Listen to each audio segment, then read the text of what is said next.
Lights, camera, action. Okay, now we're ready. All right.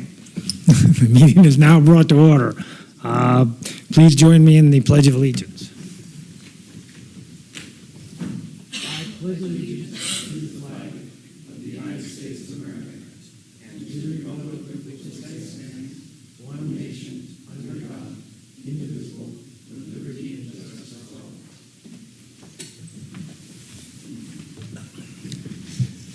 Thank you. We do have a quorum. 4 out of 5 of the directors are here and present. Do we have a report from closed session, Mr. Carmel? Yes, President Pearson.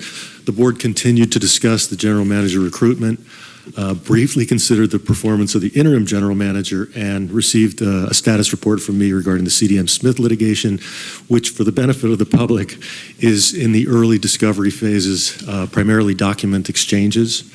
There was a case management conference at the end of May, and at that conference, the judge ordered the parties to mediate before the next case management conference, which is in October. Thank you. Okay, thank you. If I could ask a question, for those of us not privy to all legalese comments, what does in the early discovery stages mean? At this point, we're trading very voluminous documents so that we know what information either party has. Then we'll probably get into the interrogatory and deposition. Whoa. What was that word you just said? Interrogatory. That's a fancy word for written questions. Okay, thank you. Under oath. Cool. Thank you.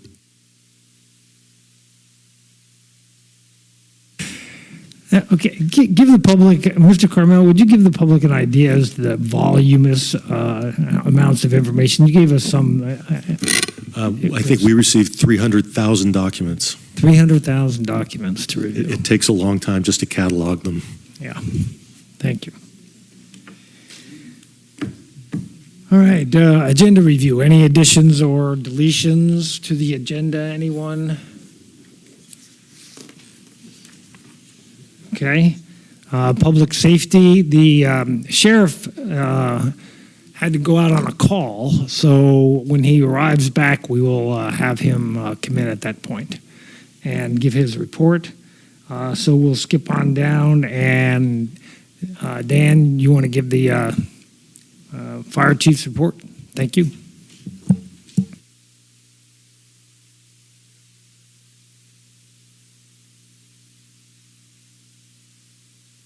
Here we go. Good afternoon, everyone. Dan McCrane, captain with Cambria Fire Department, filling in for Chief Hollingsworth while he's on vacation. So for the month of May, the fire department responded to 84 incidents. We had 42 medical aids, 21 false alarms, 9 public service assists, 8 hazardous situations, and 2 motor vehicle accidents. Year to date through June 1st was 466 incidents that we responded to. The department also completed 595 and a quarter hours of training for the month. That was overall adding up all the department members' hours. We conducted our annual wildland fire refresher, and we did put on a reserve firefighter academy that accounts for a significantly higher number of hours. We did some medical training and some active shooter training, which is required by the county. And we also did send a 5-person crew to participate in a control burn training exercise up at Camp Roberts, where we participated in burning 7,000 acres. Good experience for the newer firefighters to see actual fire behavior in a wildland, see the different fuel types, and to learn different firing techniques as well. So, open to you for any questions. Great, thank you. Anyone questions? No? Oh, we're going to let you off easy then. Thank you. Thank you. Other acknowledgments and presentations. We'll now hear from the pros chairman, Mr. Niffen.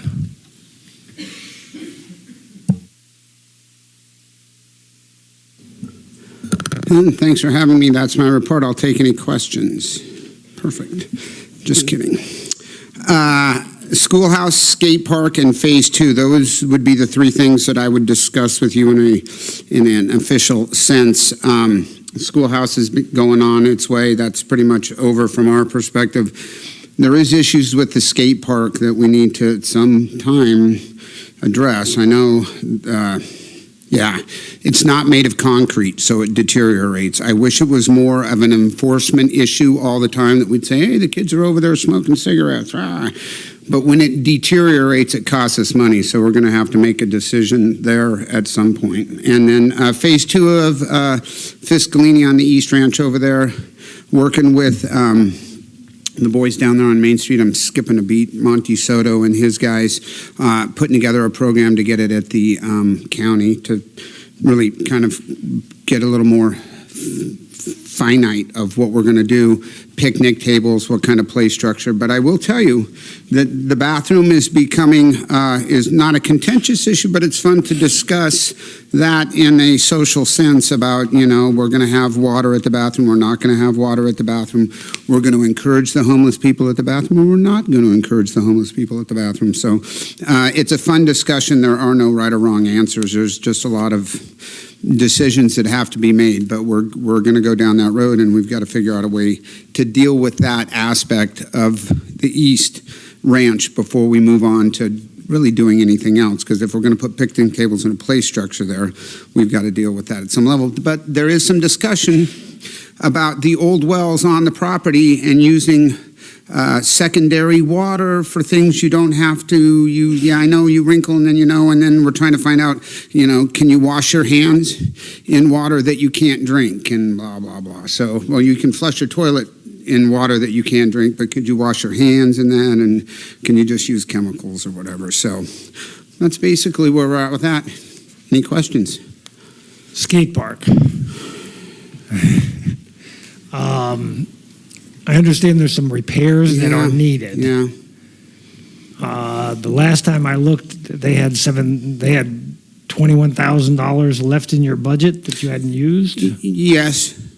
We were planning on using that for the phase 2 of the East Ranch, but if we really haven't had it as an agenda item on our agenda, the skate park, it was more just a little, you know, topic of discussion. But I guess your look at me tells me we'll put it on the agenda for next month and then discuss it from there. Yeah, and try to figure out how we get it repaired properly, or come up with a plan that says, okay, to really do it right, it's going to cost X number of dollars, something like that. Yeah. Yeah. There you go. Super. Thank you. Thank you. Anybody else? Questions? Yes. This is apropos. Director Howell. Apropos, is this on? Mm-hmm. Something wrong with me then. Turn you up a little. Can you hear me? Can you all hear me? It seems, there. There it is. Sorry. Yes, regarding the skate park, I'm in receipt of a letter from Robert Kelly. Are you familiar? Yes. Yeah. Okay, so I just was wondering what I should do. Yeah, no, Bob's great. You know, he's staying on us. Can I about it, pass you this know. one on to you then? No, And- we've got it. Okay, Yeah. thank you. Right on. Thanks, Tom.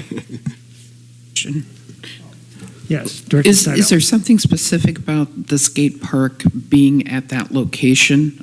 And, I mean, I don't know the background on the skate park. Not or to the, belabor this, I always like to say, yeah, this is a matter of committee. Let us tell you, know, it's made of wood, so it deteriorates faster than concrete. Wood is nice, though. Not thinking in that perspective, but I was wondering, is there a reason that it is or has to be at the location that it's at? That would be for a larger community discussion. Okay. I'd be happy to see it over on the East Ranch, but I don't. That was my thinking, and that's why I was asking the question. I can see everybody on the Fiscalini board going, whoa, you know, because they're not supposed to necessarily be hardscape on that particular piece. Okay. There's, you know, but that's part of the discussion. Right. Literally, first Tuesday, 10 o'clock, over there, we have it out for there you go.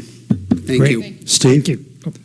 I don't know if you're able to answer this question, but what type of feedback do you or folks that you would know get from the youngsters and the parents that make use of the skate park?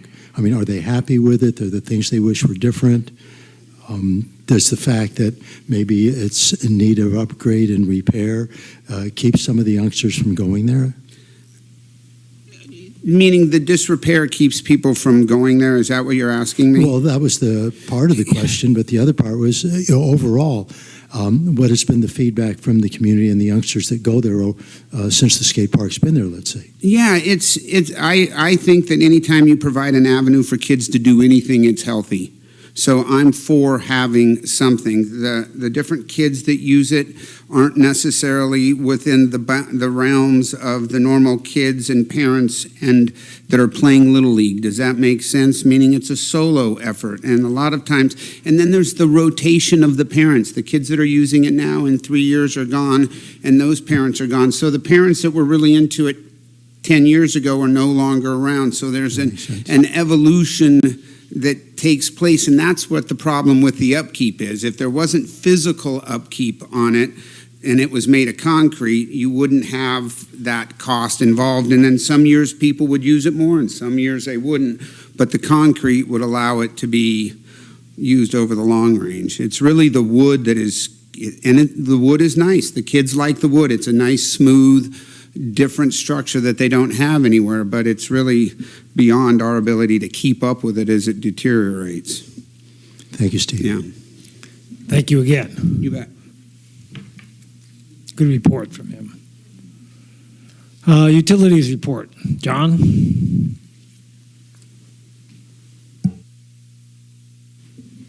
Thank you very much. My name is John Alchin. I'm the wastewater system supervisor, and this being the first report out of the utilities department, this could be interesting. So we've been working quite diligently on the PG&E program. We spent some time in a funding fair this last week, and there's a lot of money out there to be had. It just takes a lot of time to get that money. We're still working on moving that forward. In May, we had several tours at the facility following the April tours. Everybody seemed to like those, so we'll probably begin to schedule tours in the future. We have finally got into we've set up an account with Public Surplus. We've sold our very first vehicle. The vehicle that's been purchased has yet to be received, and we've sold the vehicle that it's replacing. The vehicle hasn't been used since it went down, but we do finally have had success in our attempts at getting rid of surplus equipment. So hopefully in the future you'll see a few more of those items.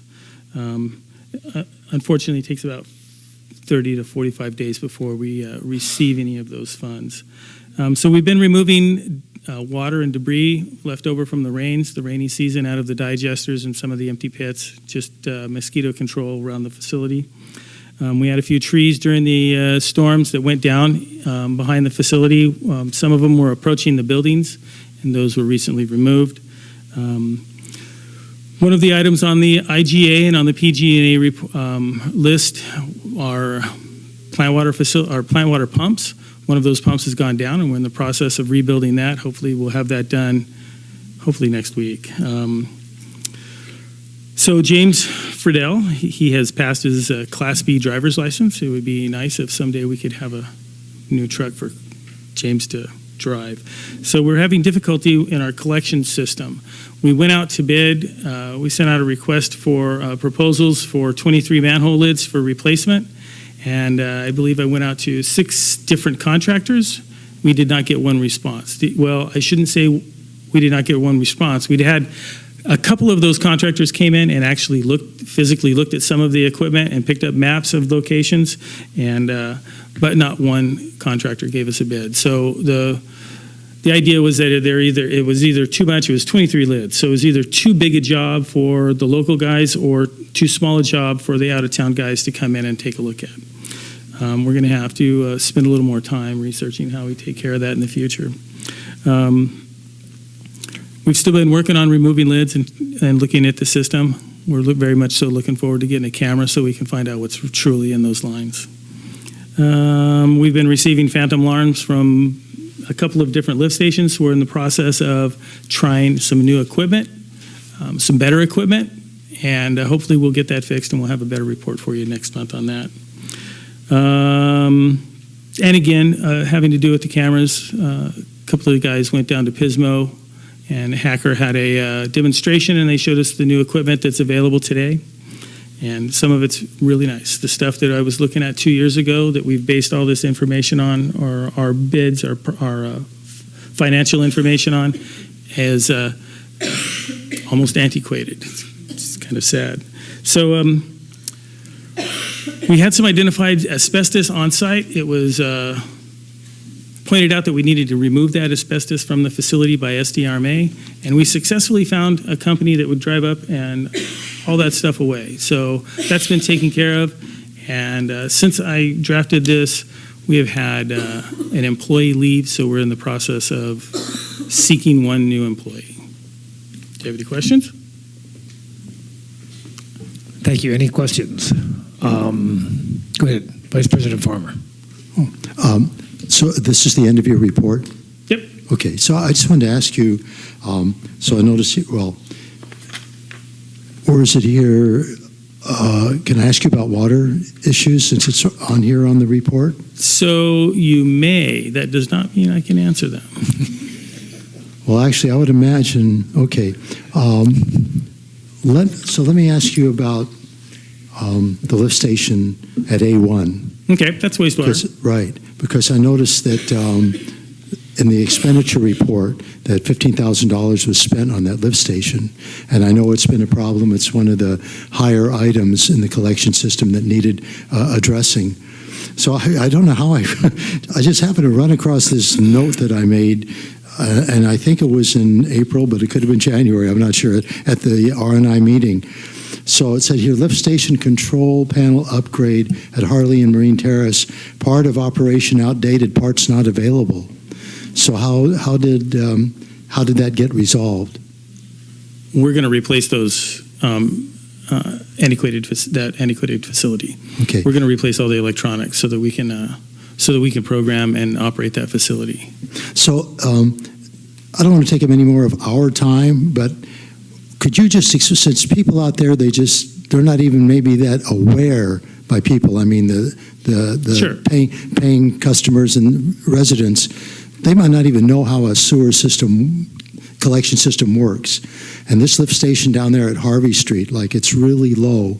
And so how was it so important to have this lift station, if not all of them, running as smoothly as possible to make sure that the sewer system is running well? I mean, if you could just take a moment or two to explain to people what goes on there, why this had to take place. So we have several lift stations that are close to the ocean, and a failure on one of those lift stations pretty much results in immediate discharge to a receiving water, which would be the ocean. This is a bad thing. That particular lift station, the one that we're speaking about, A1, it's had a new generator installed, and I believe several years ago, maybe 8 or 10, there was some new pumps installed, but the electronics were never updated. So the SCADA system was pieced together over several years. It's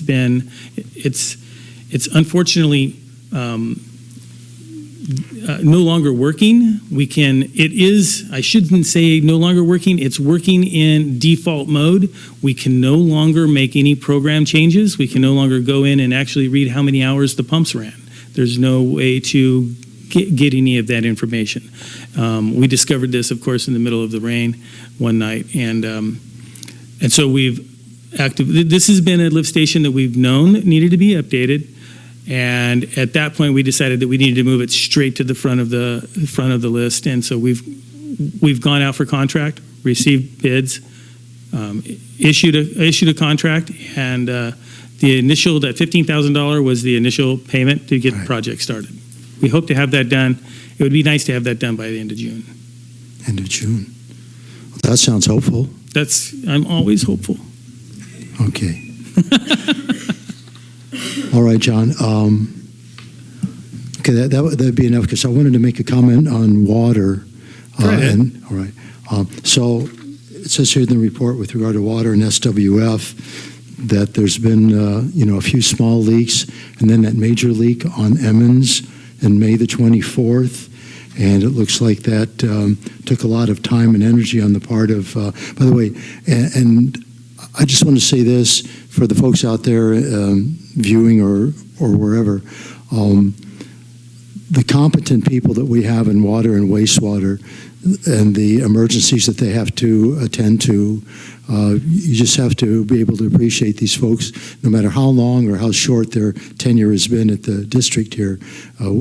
We, I know on the board, really appreciate, and staff really appreciate what everyone is doing. But I just wanted to make a comment. So it says here, this is one of several, meaning the major leak on Emmons. This is one of several sites that has been added to our list of roadway repairs needed in Cambria. Proposals for that work will be sought in the upcoming fiscal year. So I just wanted to make a comment, since we just had the recent rate increase. This is just my humble opinion. It would be nice if we could take some of the rate increase that went to the emergency water facility and move that over to the water department that is functioning 24/7 to do some of these major repairs here that are being discussed in this report. So I'm not asking for your opinion necessarily, John, unless you want to give one, but that's just my comment. Okay, well, thank you. You're welcome. All right. We Yes, good? Director Howell. Thank you. Regarding the PG&E proposal, Sure. the IGA, Yes. it's been brought to my attention that many folks are perhaps still not 100% clear about what's involved in that. And it's been suggested that perhaps Brent Protera could come and talk to a group at some point in the future. Absolutely. Is that a possibility? Absolutely. Okay. I'll Would talk. that be an open forum or? Probably. Okay. I'll talk to you about it, but just wanted to double check, make sure that was still on the table as a possibility. And again, if you have any questions, you're welcome to email them to me and I will get back to you. Oh, great. Well, John, I just, if I could just make another couple of comments. I seem to recall Brent Patera at one of those two meetings that we had over at the wastewater plant. Yeah. That he suggested doing like that, a town hall meeting somewhere in July, once we kind of got up to speed as to how we were going to continue pursuing this project. Yes. I think the way I remember that is he said that if you had a town hall meeting, you would tell him when it was and he would try to make himself available. Okay. So now that I'm thinking about it, one other item on the report down here with the SWF. So it gives us an update on the impoundment basin and how it's been, or the evaporation pond, how it's been emptied down to the last inch of waste, which will be manually extracted and hauled off to an appropriate disposal site. And then I have one more comment. So the appropriate disposal site is going to be where? Do you have any idea? I believe it's landfill in Paso. Landfill in Paso. Okay. So when we talk I think about it's Kettleman. Yeah. Where they're going to take that. So when they have to take it. we're talking about dry waste versus wet waste, not the stuff not the liquid waste. The dry waste after that material dried up, all the water's gone. That stuff is landfill acceptable. The tests have all been done on that, and as far as I know, that's all going to a landfill in Paso. Okay. Do we have any idea how many trips it's going to take, how much it's going to cost? I couldn't tell You you. probably don't know, huh? I We'll ask Jim next month. Well, last be time gone. I asked Jim, he said one truck. He had it down to one truck. Cool. that wouldn't be dry waste. That would be the liquid waste, and that would probably be going to. That might be going to Kettleman or to South County Sanitation. But the dry waste is all going to a landfill. Thanks, John. You're very welcome. Anything else?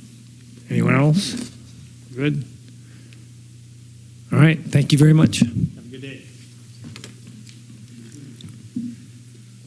All right. Next item on the agenda is public comment, and I have one request to speak from Mike Lyons.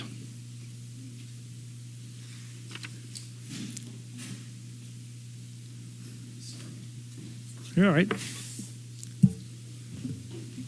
Mike Lyons, Cambria. Thank you all for your hard work. I've really appreciated it, and for the spirit of cooperation, which I think is the best in 27 years that I've lived here.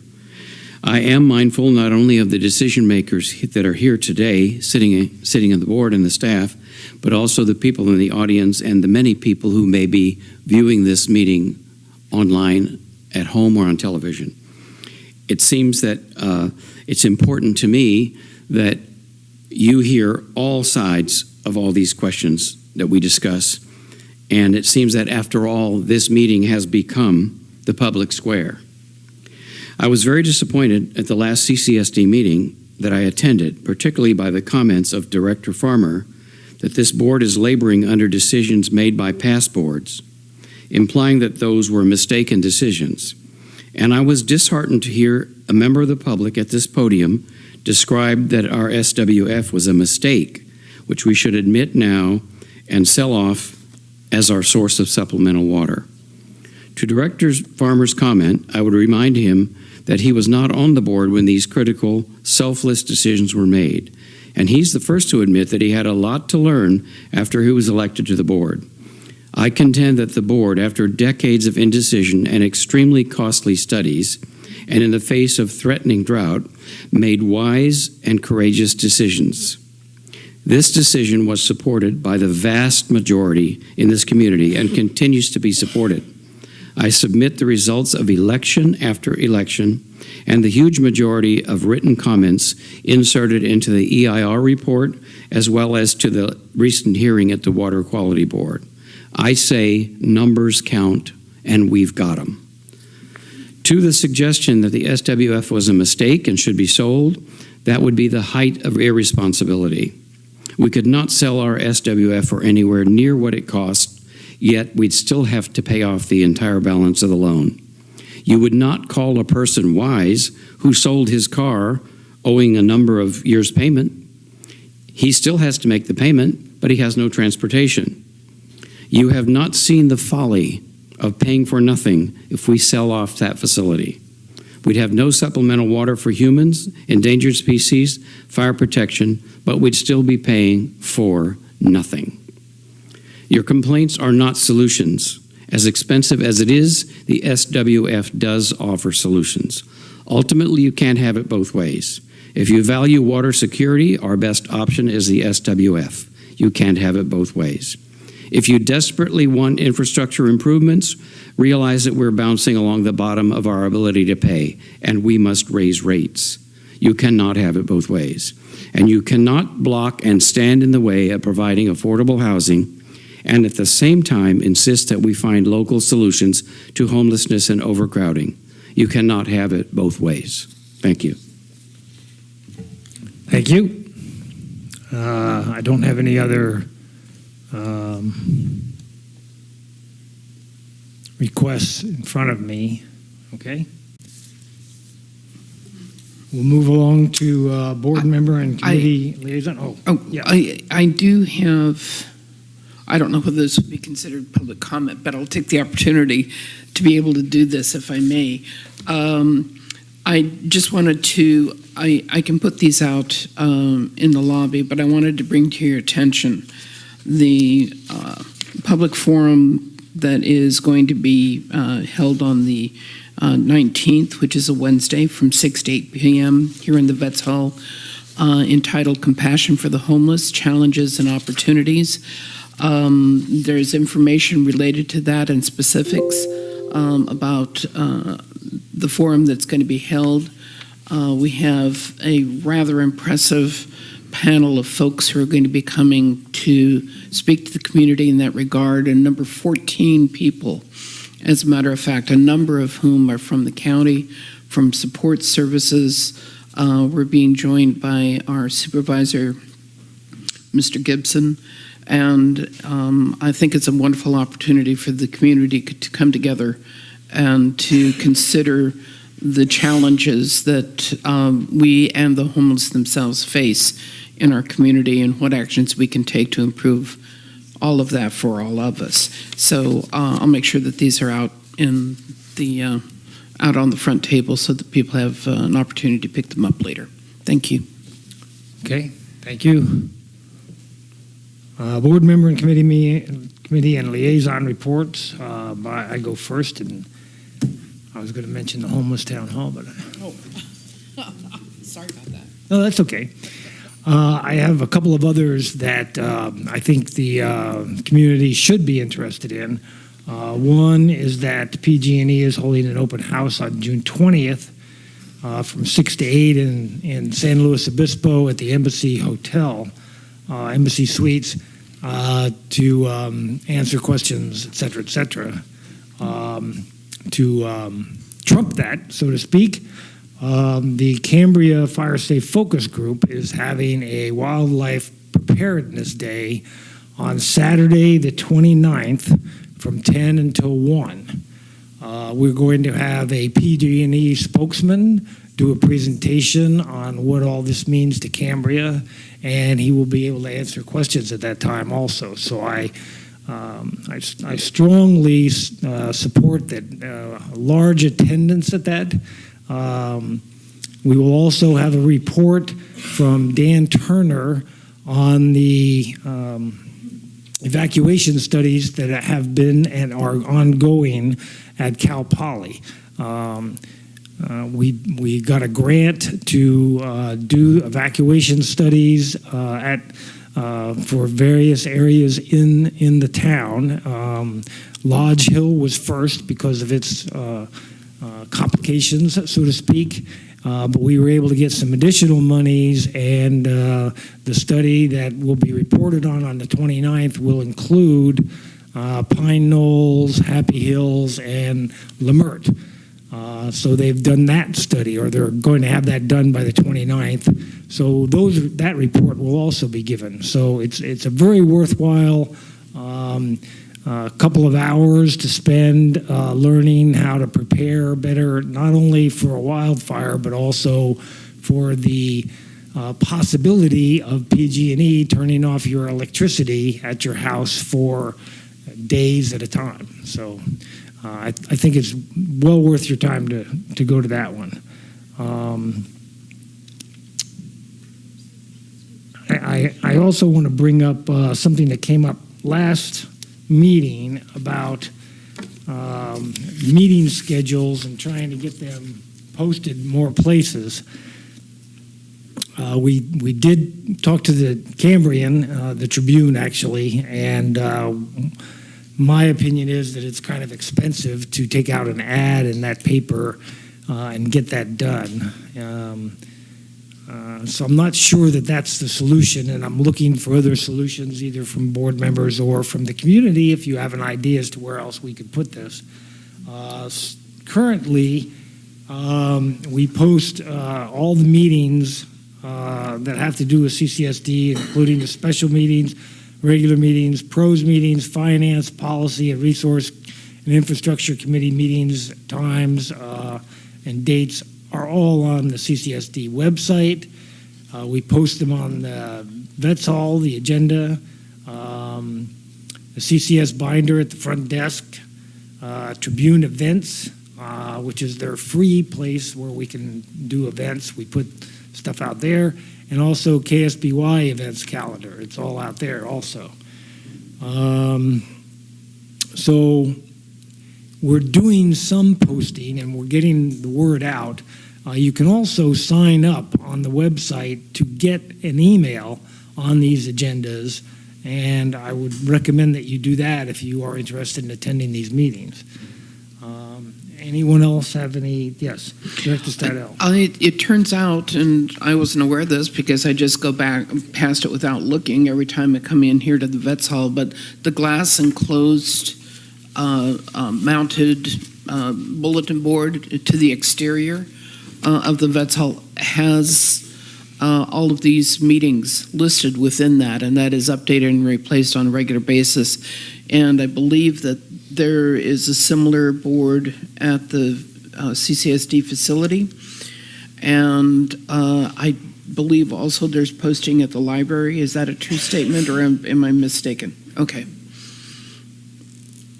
But that's possibly something to look into to see if see about posting at the library, although being just across the street and the fact that it's posted right here on the building probably is just as easy an access point. Sure. Okay, I am remiss. I do have a request to speak on this particular item.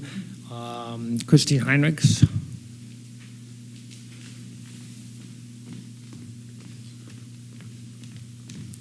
Welcome. Thank you. Thank you. Good afternoon. I'm here to ask the Finance Committee to explain how the rate increases that will be collected will be allocated to the three separate funds, water, wastewater, and SWF, which of course is actually an emergency water supply project. Money is being applied to the EWS deficit, although the 2018 rate protest specifically allowed ratepayers to protest the three funds separately. Please explain this.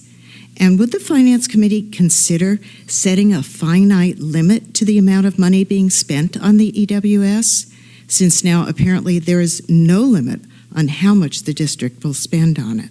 Thank you. Thank you. All right, let's go to the Finance Committee report. You're next up. Well, the Finance Committee had a special meeting this past Tuesday in review of the budget data, and for reference for Ms. Heinrichs, the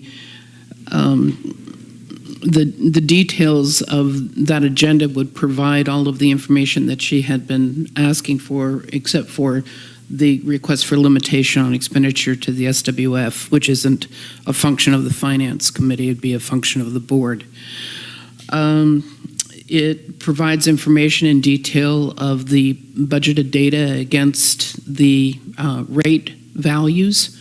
So all of that is there for your reference and has been provided, and probably I think this is our third time through in review of those numbers specifically in that data. It'll also be part of the budget that's brought forward to the community. If there are those of you who haven't had the time or opportunity to either view or participate in the public meetings that the Finance Committee has had. That basically has been eating up the time of any of the meetings that the Finance Committee has been having. That and the interaction between ourselves and the research, are the resources and investment, the R&I Committee.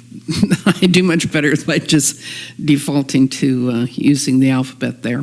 The R&I Committee with information related to the priorities for CIP and the relationship of those things in terms of the monies available as a result of the 2018 process and the potential applications of those available funds, which are priorities established by R&I.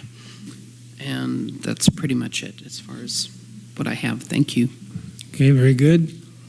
Any questions on any of that? No? Okay, then we will move on to the Policy Committee. And since Director Rice is not here, she has asked Mr. Heinrichs to give a short report. Mr. Heinrichs, welcome. Thank you. Yes, we finally had a full staff at our first policy meeting. It was very good. It was on the 12th and at 4 o'clock. So we had the opportunity to bring in all the components together for the finance, the infrastructure, and our own policy committee for the statement of purpose and authorities as what each one would stand for. And then under that, we put in together all the bylaws that which would be applicable to all of them below that. And this was in a timely fashion such that we're trying to get that resolved in written format by today or so to make the agenda for your next meeting in June 20th. And then at that time, the board would be able to review those comments. Okay, very good. Thank you. So my understanding is that we can get that on the agenda for January 20th. However, the actual June 20th, but the actual information will probably have to be green sheeted on Monday. Is that correct?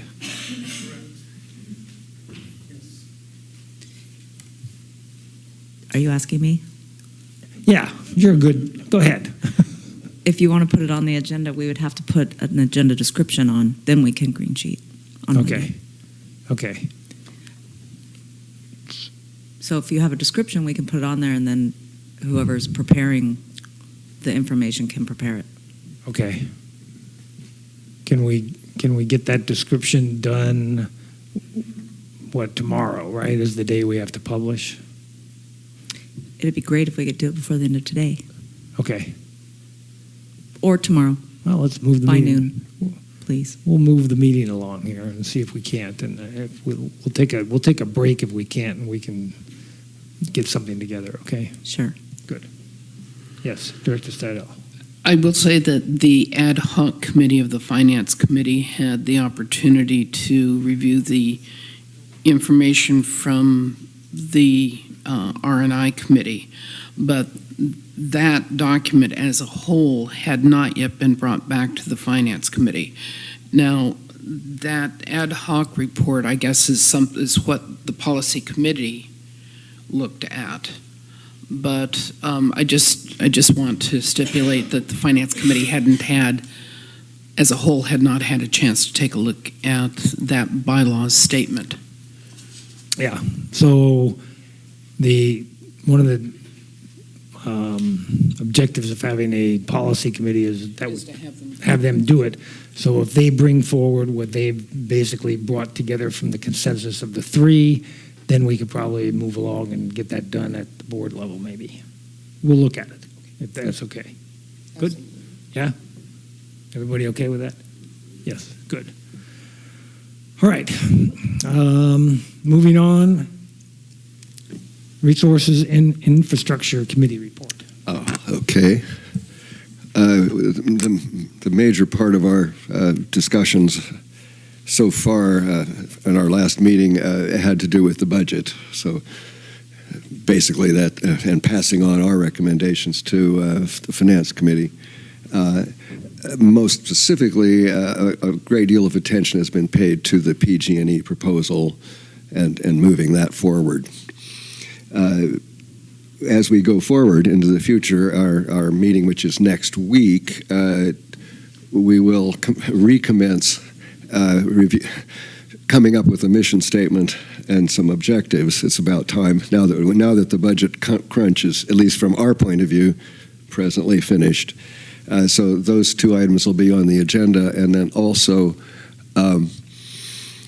we hope, assuming we have some time, the two other items that we'll be dealing with are one is to try to begin to get an understanding about water gains and water losses in the system.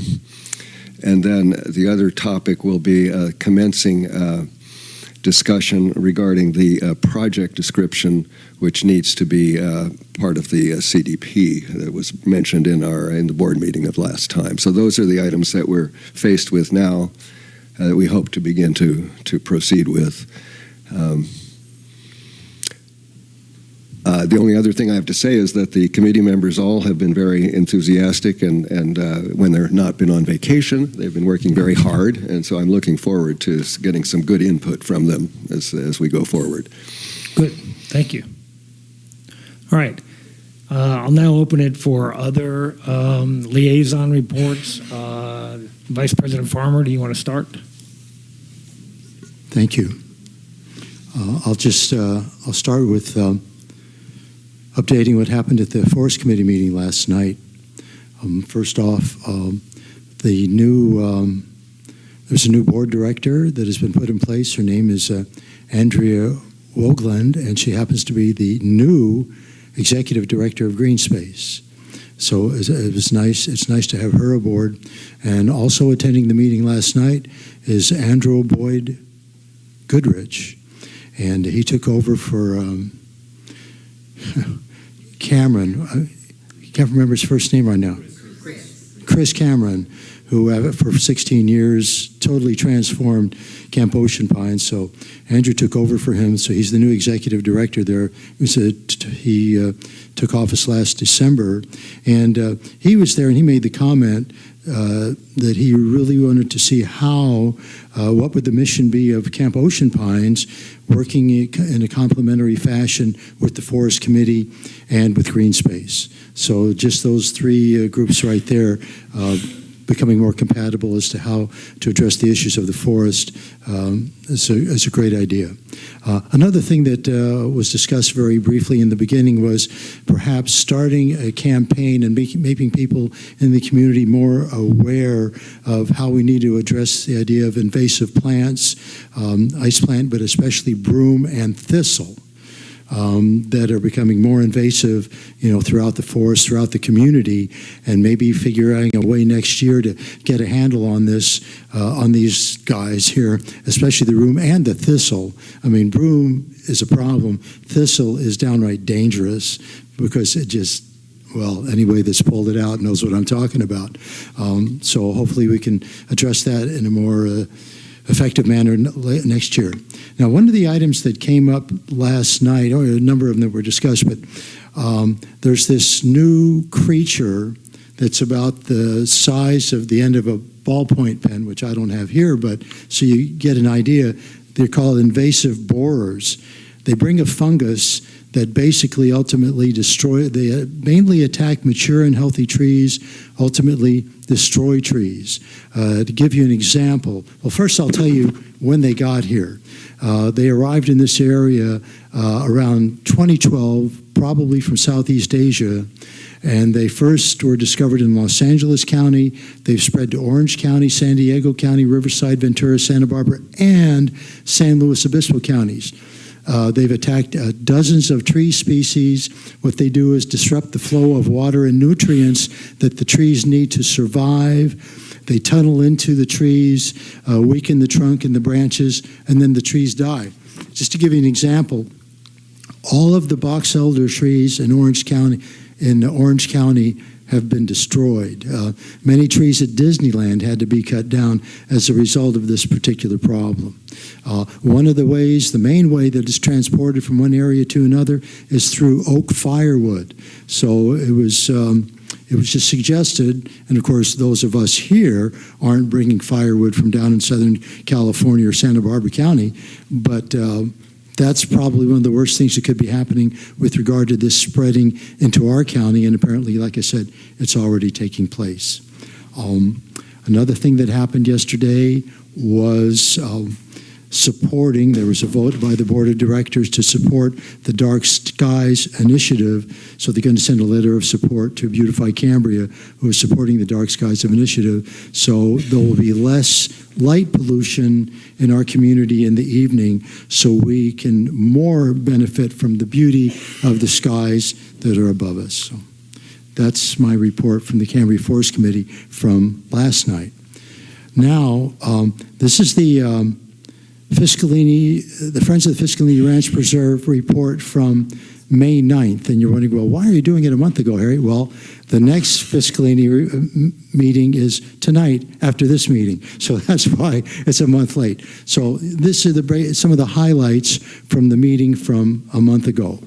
One of the things that was very disappointing is that FFRP hired this group, I don't recall their name, I didn't write it down, to do the ranch survey, the boundary ranch survey. These folks did an inadequate job, an inadequate and incomplete job. They've already been paid $23,000. I think the overall total was supposed to be $35,000, so they're not going to pay them the rest of the money. They're going to hire a new surveyor who will complete the job. They've already met with these people. They seem to be much more competent, and they're going to do the job for less money. So that's a really cool thing. Another thing that was discussed, just to bring us up to speed here, educational outreach. There's going to be ongoing planning being made with both the San Lucia Middle School and Leffingwell to have more activities for the young people on the ranch next year.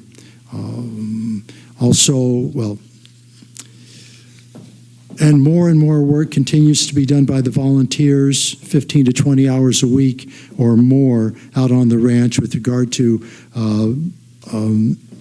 removing ice plant, working on trails, and that type of thing. Now, I noticed that Carlos Mendoza, who was the head, he's the ranch manager and the head of facilities and resources, thank you. He's not here right now, so I'm going to give you the update that he's going to be presenting tonight. So first off, this is about the ranch, which we own. Several willow trees across Santa Rosa Trail and the trail in the East Village, they fell across trails. They were cut and chipped up. A number of 5 fire breaks have been completed in various entrances to the ranch. Invasive plants, much has been done. A crew was hired to assist with weed control. Over 200 acres were treated with a combination of mowing and handwork, as well as spot spraying. I don't know what that spot spraying is, but I think we discussed the idea that at the board here that we didn't want to use Roundup anymore, so I'll check in on that. So there was also trails work done, like I said, removal of ice plant. This is Carlos gave a report on the homeless at last month's meeting, 4 weeks ago. This is the one he's going to be giving tonight. And this is an update as of June 1st. So as of June 1st, 50 camps on the ranch and CCSD properties have been discovered. The largest one was discovered earlier this month. So I'm just going to read what Carlos said. I've made multiple trips to the occupied sites and have spoken to those living there. Some of the occupants were willing to clean up and dismantle their camps, but needed some assistance. He provided plastic bags so they could collect all their trash and pack up their belongings. Carlos met with Mission Country Disposal. They had a representative of site on several occasions. Mission Country dropped off several 3-yard dumpsters near the encampments, and 2 of the occupied sites have now been 80% cleaned up by the occupants. So they're getting, whereas in the past we heard, well, these people aren't even around, apparently they're being, those people, the homeless people, they're becoming much more cooperative in some areas and cleaning up their own campsites. Follow-up work, Carlos met with Commander Manuel and 3 deputies on the ranch. They visited some of the occupied sites. Contact was made with the occupants, and eviction notices were issued. The sheriff is going to make follow-up visits. Facilities and Resources have met with Stowe County Homeless Services Coordinator and the Salvation Army, and they've provided those folks with descriptions of the occupants and their locations, so they, meaning Homeless Services and the Salvation Army, can provide services to the occupants. With regard to patrolling, facilities, staff, in other words, Carlos's crew, they're going to be patrolling the ranch 3 times a week. They continue to find trash and other materials. And then, as has already been mentioned, there's going to be a town hall meeting on the homeless, and that's for next Wednesday from 6 to 8 right here at the Vets Hall in conjunction with North Coast Advisory Council. That's all I have to say. Thank you. Good report. Thank you. Director Howell, have you got any liaison reports you'd like to give? NCAC. Good.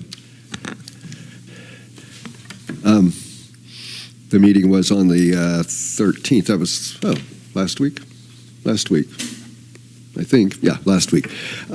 So Supervisor Gibson, in his report, he mentioned some things which I found to be of interest.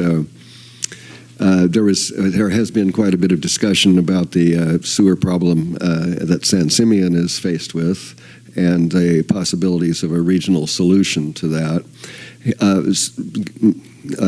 Supervisor Gibson's position, as he stated at the meeting, was that he feels San Simeon's needs are quite immediate, so that seeking out a regional solution in the short term is not reasonable. However, in the long term, I'm not sure what long means in this context, but he's more interested in looking at a long term, at the situation long term, whatever that may be. So there's nothing immediately pending, at least to come to us. That's my impression, anyway. And regarding the homeless, the county has received some $4.3 million so far to commence aiding in for resources to aid the homeless. Of course, the county is looking for more money. This is a very hot issue. And in regards to the 2020 election, the implementation of the recent legislation to go to all mail-in ballots for this county due to some financial constraints. That will not be taking place for this election cycle, but there will probably be a drop-off box in Cambria for people that wish to drop off their ballots there. But the full-on mail-in situation won't be occurring at this cycle. There was a considerable discussion about cannabis cultivation in the county, and the only takeaway from that I have is that the supervisor said, if I got my notes right, that the current taxes and fees should be sufficient to support enforcement at its present level. But that seems to be the major concern as far as I can tell. There was some mention about the possibilities of creating a state-level bank or credit union to deal with the money that the cannabis businesses are collecting, but have no place to deposit it. The other thing which Supervisor Steidel has already, Director Steidel has already mentioned, is yes, you just promoted you, if you want the job. Next week, the forum, the NCAC meeting will be the forum on the homeless, compassion for the homeless, challenges and opportunities. It does look like a very, it's an important problem, and it's going to be a good presentation, I'm sure. So I hope that we have a lot of people. Certainly, let's hope we get as many as we got for the vacation rental thing. So we'll see. Yeah. Yeah, and this is basically the first step that we can take as a community on that. That was the major part of the discussion. Okay, thank you very much. Director Steidel, you have any reports from any of your liaisons? You did send me something about street paving that got approved. Did that come up I do get communication. I have several things that get distributed to me by email, and it had to do with the projected paving actions by the county as a whole. And there were attached documents which actually have been posted out on the CCSD website also. It's a little bit of a slog to go through because it's the county. So you kind of have to go through and find the Cambrian streets that are applicable, but it does give some status of areas of paving that the county has on its books to accomplish for this year. Your tax dollars at work there. They claim that the monies that they're using to do all this paving is coming from the additional gasoline tax that was tacked on, a year and a half ago or so. And there were a lot of streets in Cambria that are going to get resurfaced in some form and manner. So go out there and look and see if your street's going to get. And they're not going to just pothole fix. They're actually going to resurface most of these, which is a real benefit. Finally. Okay. Anyone else have other reports? Vice President Farmer. This isn't a report, it's just a comment. Director Howell was talking about the discussion at NCAC regarding cannabis cultivation and I guess the collection of taxes as a result. And it brought to mind a news item. I'm going to say this is probably around 1971. Ace Young, crack news reporter at KMET, one of the top rockers in LA, reported that Tommy Rettig, who we might recall from Lassie, the young man on Lassie, had been arrested in San Luis Obispo County for pot cultivation. And I don't know what happened to Tommy, but that was then, this is now. And I wonder what he's thinking. Thank you. Okay. Yeah. All right, moving on. Managers' reports. Start with the general manager report. President Pearson, members of the board. Just a real quick briefing. I did attend the Regional Water Board hearing on the waste discharge requirements since the last GM report. Also attended a meeting with County Supervisors Bruce Gibson and Sheriff Commander Manuel, NCAC representative, who I think was Susan McDonald, and others regarding some of the homeless encampments. And of course, as mentioned by board members, there's an upcoming community meeting on that. Worked with staff on some compliance measures with the Regional Water Board. Have had follow-up discussions with John Rocky after the Regional Board's meeting, or as part of it. An additional condition was placed to update our maintenance program for the EWS/SWF. And so I've had some initial conversations with John Rocky on that. Staff also responded to the Division of Drinking Water regarding the notice of violation that we had discussed briefly at previous meetings. That NOV has essentially been closed, and what the Division of Drinking Water requested is a compliance plan for future reporting, and so staff has put that together and submitted it in draft form to the Division of Drinking Water. And then lastly, also reviewed regarding the water license with the State Water Board Water Rights Division. Again, have been working on draft compliance plan associated with that. Then I noticed that in my bullets here, it looks like 3 out of the 6 are actually repeats. I think I pretended like I had more things, but those all 3 were all relating to the budget. And as previously mentioned, we had several ad hoc committee, a regular finance committee, special finance committee meeting, and that was all preceded by the joint meeting with R&I and finance. And of course, that's going to be on the agenda for next week. And with that, I'd be glad to answer any questions. Okay, anyone? No? Okay. We'll have now the finance report. Ms. Duffield. Thank you, President Pearson, members of the board. My report has 2 minor edits to it. So down in the financial system update for Tyler Technologies, we had originally planned on bringing the change order requests for the 2 new modules and a budget adjustment to the board in July. But after our recent ad hoc committee meetings and our finance committee meeting regarding the budget, we've determined that it's more of a new year or a current year issue than it is a new budget year issue. So we're working with District Council to go ahead and get that on our June 20th agenda. So you'll be seeing that a little bit sooner than you thought. And then a little bit more update on the audit. So at the time that I wrote this, the auditor had not been on site yet. And so he has since spent 2 days with me a couple of weeks ago.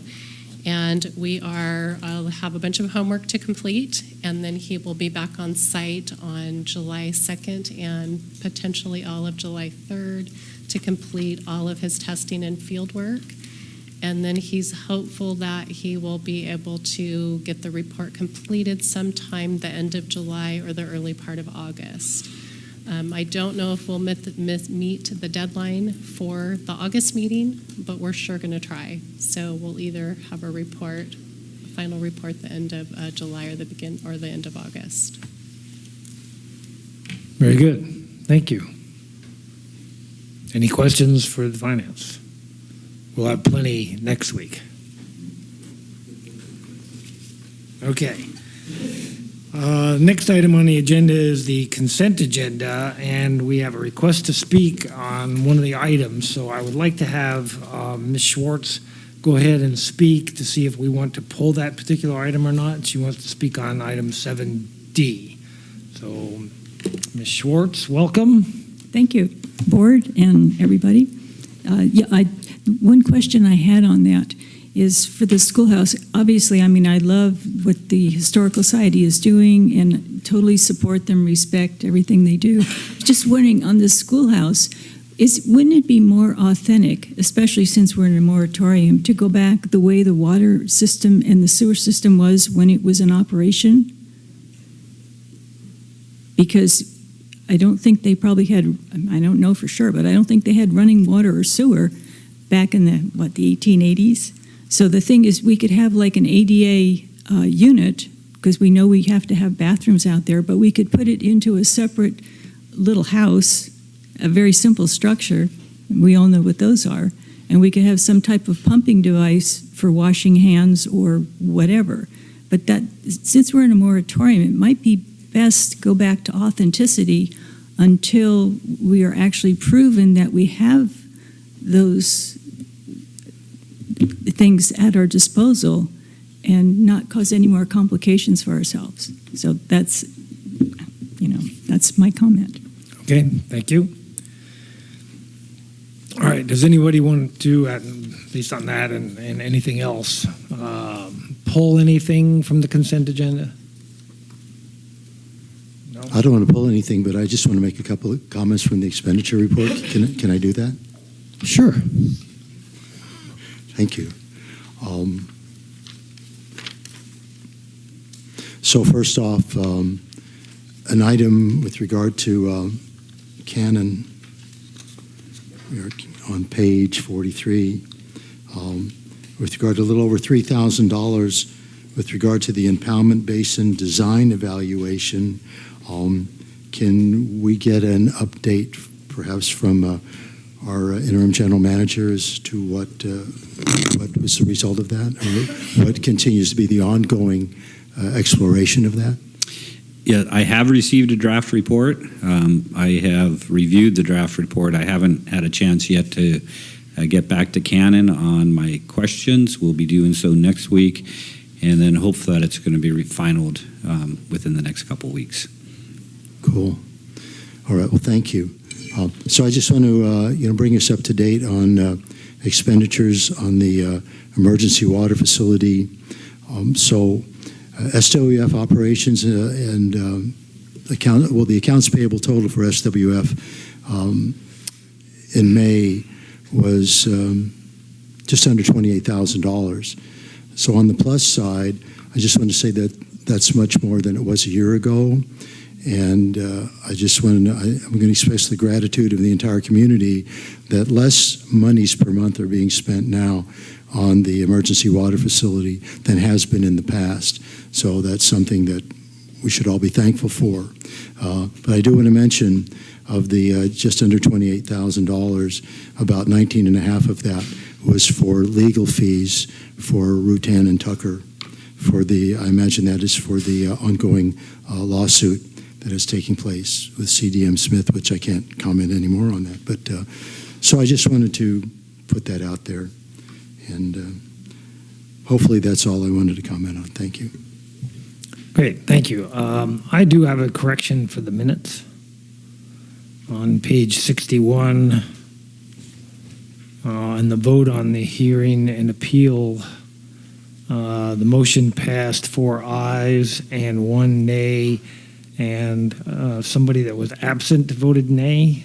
It should be Director Rice, I believe, voted nay there. Just for the record.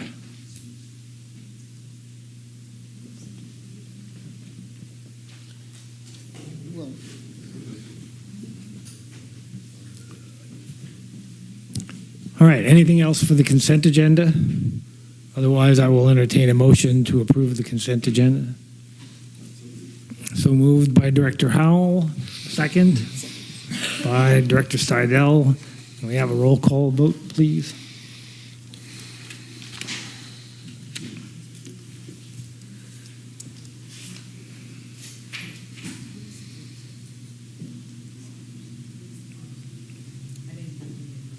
Oh, Director Howell made the motion and Director Steidel seconded it. Great. Director Howell? Aye. Director Steidel? Aye. Vice President Farmer? Aye. President Pearson? Aye. Can I make one brief comment? I feel like, well, let me just say this. I like it when you say, I'd like to entertain a motion. I'm wondering if at any point in time, any of us could spontaneously get up and dance a little bit, just providing a little entertainment. Could we do that? Have at it. Thank you. Maybe jazz hands. Maybe with jazz hands first. All right, moving along again. We're on number 8, hearings and appeals. Number 8A, would the general manager like to introduce this one? Certainly, President Pearson, members of the board. 8A is a public hearing to discuss and consider adoption of Resolution 21-2019, confirming 2018 fire hazard fuel reduction itemized report of the Cambria Community Services District. And Ms. Duffield is going to provide the staff report. All right, so I now open the public hearing. Is there anyone who wants to speak on this particular issue? Anyone of the board that would like to speak on this issue? No? All right, then I can close the public hearing and we can take a roll call. No, I need a motion first to approve the resolution 21-2019. I'll make the motion that we approve the very same Resolution 21-2019, confirming the 2018 fire hazard fuel reduction itemized report. Very good. I'll second. Thank you. Second by Director Stidel. Can we have a roll call vote, please? Vice President Farmer, Yes. Director Stidel, Yes. Director Howell, Aye. President Pearson. Aye. Passes 4-0. We're on to 8B. Thank you. President Pearson, members of the board. 8B is a public hearing to discuss and consider Resolution 22-2019, approving a fire suppression benefit assessment consumer price index adjustment at the rate of 3.1% for fiscal year 2019-2020, and confirming the itemized report to collect the assessment on the county tax roll, and legal counsel Carmel is available in the event that your board wants a verbal report. Very good. Thank you. I'll go ahead and open the public hearing. Does anyone of the public want to comment on this one? No? Any board members? Thank you. Public hearing is closed. I will now consider a motion to approve this resolution. Director Stidel. I move to I move to approve Resolution 22-2019 for the Fire Suppression Benefit Assessment Consumer Price Index Adjustment. Very good. A second? Sure, I'll second that. Vice President Farmer seconds. Could we have a roll call vote, please? Director Stidel, Aye. Vice President Farmer, Aye. Director Howell, Aye. President Pearson. Aye. Passes 4-0. Now on to item 8C. Thank you. And again, President Pearson, members of the board, item 8C is a public hearing to consider adoption of Resolution 23-2019, confirming the itemized report to collect delinquent solid waste collection and disposal charges on the county tax rolls, and either finance manager, Ms. Duffield, or legal counsel, Carmel, are available for a verbal. Okay, very good. Thank you. I'll go ahead and open the public hearing on this one. Anyone want to speak on this particular issue? No? Any board members? Comments? Yes, Director Howell. It's just sort of a comment here. I was looking at some of these charges, and they have to be fairly old, unless the people are using really a lot of water. I see a total of $334 on one. This is waste management. Yeah, waste management, but that's that's their monthly fee. Right. So this has to be like an annual. Yeah. I'm just wondering how it could go so long without getting collected. That's all. I mean, not that it's. They don't pay it. They just simply we let them run for a year without any kind of a thing. Is that what's happening? Commentary from yes, Ms. Duffield. So may I answer the question? So they do go ahead and collect their refuse. They're required to, but these are the unpaid charges. It could be owners moved out. I did have one of the owners reach out to me, and she had since moved, so they did not have her forwarding address. So she's aware it will be collected through the tax roll. So that could be some of the situations that occur. They move, and then the refuse company doesn't have the forwarding information. It's a little different than the water sewer world, because they're kind of a franchise agreement within the district, so they are not have the access to the same records that we do. So. Thank you. Just kind of wondering how the charges could run up so high. It seems to me that this list is a lot smaller than last year, considerably. Yeah. I believe on last year's tax roll we had 4. This year we have 8. Oh, so it's more this year. I think in past years we had 30, maybe 30. When we first started this program, we had $36,000 that the trash company wrote off. So it has really improved revenue. Good. Well, they're getting paid the money that they should be paid, so that's fine. All right. Any other comments? I don't know if I should. I should have been recognized first. That's okay. That is you, Harry. And looking at this list, I happen to know 2 of these people personally, and I'll make an effort to talk to them, if for no other reason than to get some kind of explanation as to why they haven't taken care of this. And I shouldn't make any comment on any of them by name or otherwise, since at least the 2 people I know have issues that go beyond, I think, being able to pay the bill. So anyway, it's just my comment. Thank you. Thank you. Nothing else? I'll close the public hearing, and I'll ask for a motion to approve. It's my turn now. Okay, yes. I move to approve Resolution 23, 2019, confirming the itemized report to collect delinquent solid waste collection and disposal charges on the county tax rolls. Very good. I have a second from I'll second. Director Seidel seconds. Can I have a roll call vote, please? Director Howell? Aye. Director Stidel? Aye. Vice President Farmer? Aye. President Pearson? Aye. All right. Thank you very much. On to 9, and we are going to adjourn to closed session. And now we will entertain public comment before we adjourn to the other room, if there is anyone who wants to make public comment on any of the items that are listed in the closed session agenda. No? Okay. Thank you very much. Meeting is adjourned.